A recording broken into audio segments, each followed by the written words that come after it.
Baik, selamat pagi, siang, sore, dan malam, teman-teman dan juga pendengar. Kembali lagi bersama kami, kelompok 5, yang di sini kami akan mempresentasikan materi ketiga, yaitu mengenai penilaian saham. Seperti sebelumnya, izinkan kami untuk memperkenalkan diri terlebih dahulu. Dimulai dari saya, perkenalkan nama saya Zuzika Nurul Uma dengan 36 akhir 249. Saya Raisa Kunratul Nabila dengan NIM akhir 272. Saya Fethi Arumsari dengan NIM akhir 280. Saya Salsabila Adini Lutfiani dengan NIM 389. Saya Sabrina Vini Nikma dengan NIM akhir 398. Saya Azalia Naswa Clarista dengan 3 NIM akhir 410.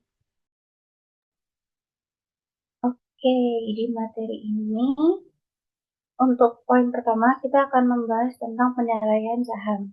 Di mana penilaian saham adalah suatu mekanisme untuk merubah serangkaian variabel ekonomi atau variabel perusahaan yang didapatkan menjadi perkiraan tentang harga saham, misalnya laba perusahaan dan juga dividen yang dibagikan. Maksudnya, suatu metode untuk mencari nilai-nilai saham yang menjadi ukuran dalam investasi surat berharga. Lalu tujuan dari penilaian saham ini adalah untuk mengetahui apakah harga pasar suatu saham dinilai terlalu tinggi overvalue atau terlalu rendah undervalue. Apabila nilai saham terlalu rendah atau undervalue tadi, maka saham tersebut layak untuk dibeli. Sebaliknya, jika suatu saham itu menunjukkan nilai yang terlalu tinggi atau overvalue, berarti saham tersebut layak untuk dijual. Oke, next.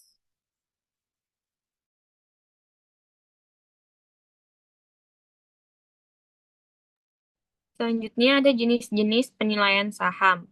Yang pertama ada nilai buku atau book value, yang dimana itu merupakan nilai suatu aset yang tersisa setelah dikurangi dengan jumlah penyusutan yang dibebankan sama umur penggunaan aset tersebut.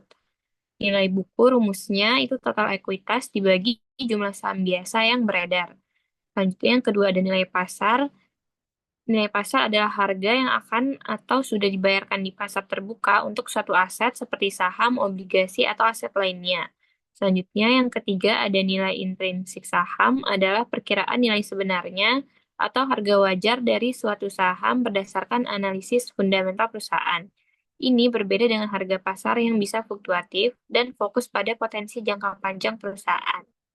Next.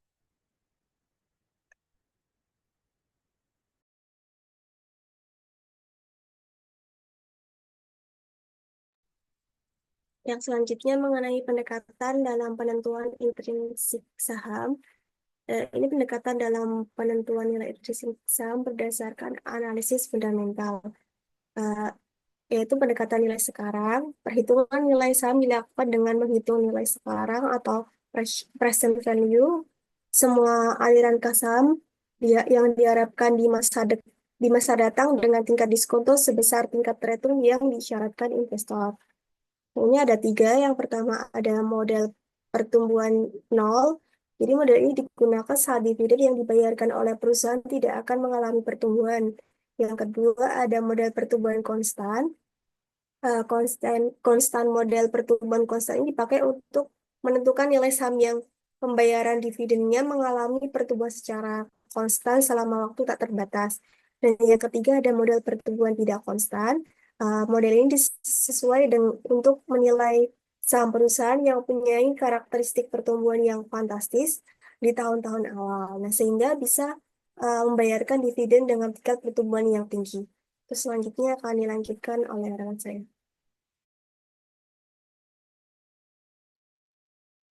Selanjutnya, pendekatan prediksi earning ratio. PER menggambarkan rasio atau perbandingan antara harga saham terhadap earning perusahaan. Contohnya, 1. Rasio harga atau nilai buku. Hubungan antara harga pasar dan nilai buku per lembar saham dapat dipakai untuk menentukan nilai saham.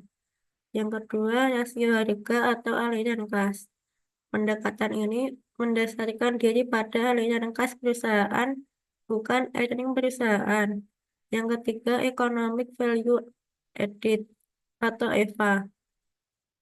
EVA digunakan untuk mengukur keberhasilan manajemen dalam meningkatkan nilai tambah atau value added bagi perusahaan. Next.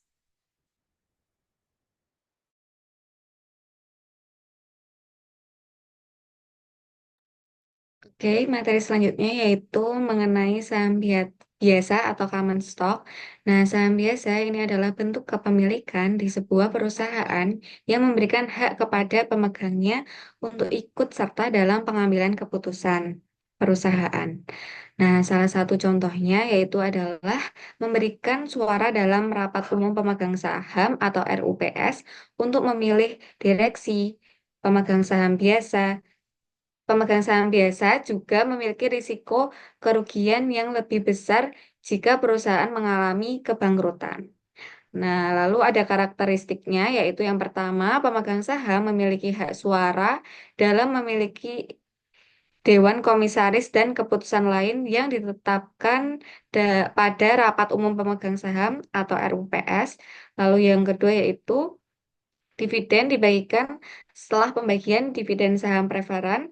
Dan yang ketiga yaitu dapat mendapatkan keuntungan jangka panjang yang besar.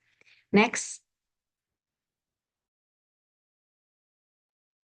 Selanjutnya ada saham preference stock.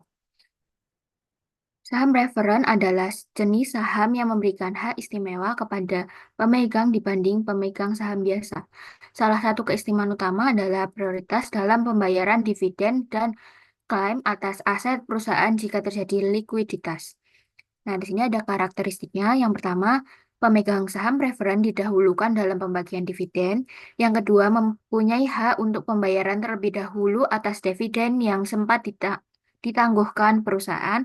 Yang ketiga, mendapatkan tambahan dari pembagian laba perusahaan.